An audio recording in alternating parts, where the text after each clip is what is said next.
Court ने उसके ऊपर क्या डायरेक्शन पास की?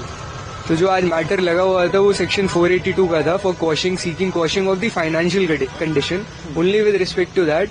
तो जब बेल दी थी अभिषेक गुप्ता को by which was given by the principal district and session जज, तो बेल देने के साथ उन्होंने एक फाइनेंशियल कंडीशन इम्पोज कर दी थी where in they were suppose to deposit 2.5 crores in the court for the with the Red Cross Society for the welfare of the victims and all other matters which are connected thereto।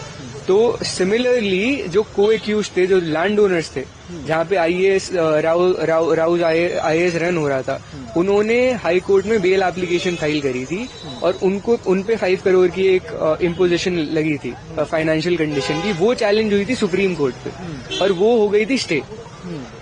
और क्योंकि similar circumstances में हमें भी bell मिली थी relying on the order which was passed in favour of the को accused, तो हमने भी चैलेंज करी before the high court saying that because the condition which was imposed upon the co-accused has been stayed, तो आप हमारा भी कर दें। और basis the order which was passed in favor by the Supreme Court in favor of the co-accused, Honorable High Court stayed the condition which was imposed on Abhishek Gupta too।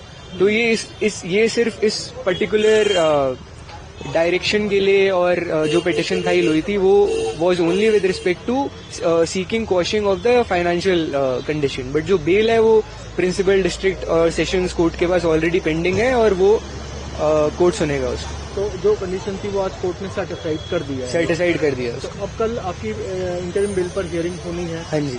तो अब उसमें आगे क्या होने की उम्मीद है कोर्ट के ऑर्डर के अकॉर्डिंग?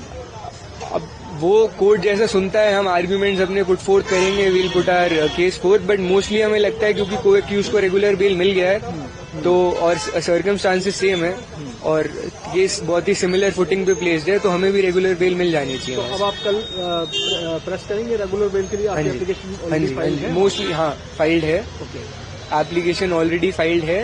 अब हम प्रेस करेंगे but let's see how the court interprets it and we'll take this order also of the High Court which is passed today. We'll show it to the court and there's a particular direction in this order which says that interim bail should continue. So if the court is not ready to hear the matter on merits for granting the regular bail, the interim bail is going to continue by virtue of this order.